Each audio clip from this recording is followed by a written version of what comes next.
Exercise 7.1 question number 16। चलिए अब इसका सॉल्यूशन करते हैं। ठीक है, तो क्वेश्चन कहता है I be the integration of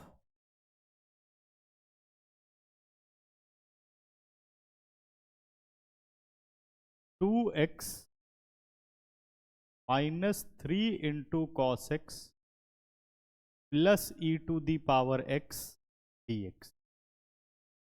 ठीक है, अगर हम ये देखें तो सारे के सारे स्टैंडर्ड फंक्शन, ठीक है, जैसे 2x 3 cos x और e to the power x। तो अब तीन फंक्शन हैं, तो सबसे पहला रूल कौन सा लगने वाला है इसमें? सम एंड डिफरेंस रूल।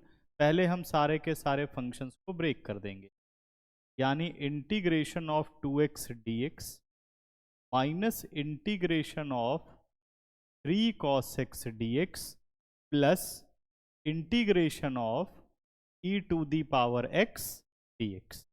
ठीक है, तो अब यहां पर पहला रूल लग रहा है आपका scalar multiple rule. Scalar multiple rule क्या कहता है? अगर फंक्शन के साथ कोई भी कांस्टेंट मल्टीप्लाई है, जैसे 2x के साथ मल्टीप्लाई है, 3 cos x के साथ मल्टीप्लाई है और e to the power x direct है, तो ऐसे केस में क्या होता है कि कांस्टेंट इंटीग्रेशन से बाहर आ जाता है, यानी 2 into integration of x dx हो गया, minus 3 into integration of cos x d x हो गया, plus integration of e to the power x d x. ठीक है ना।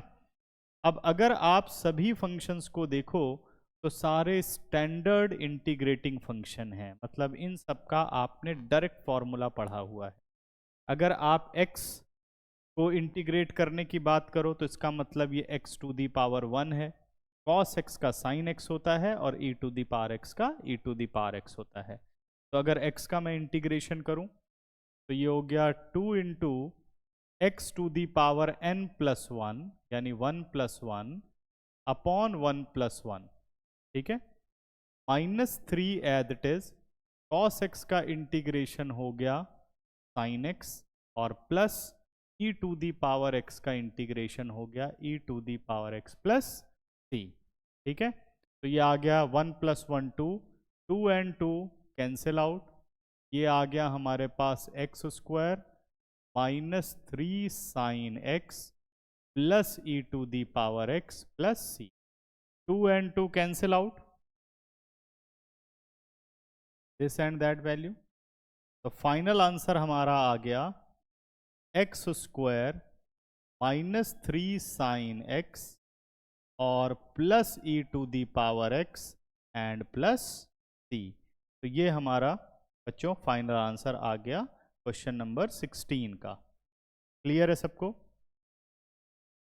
Final answer of question number 16।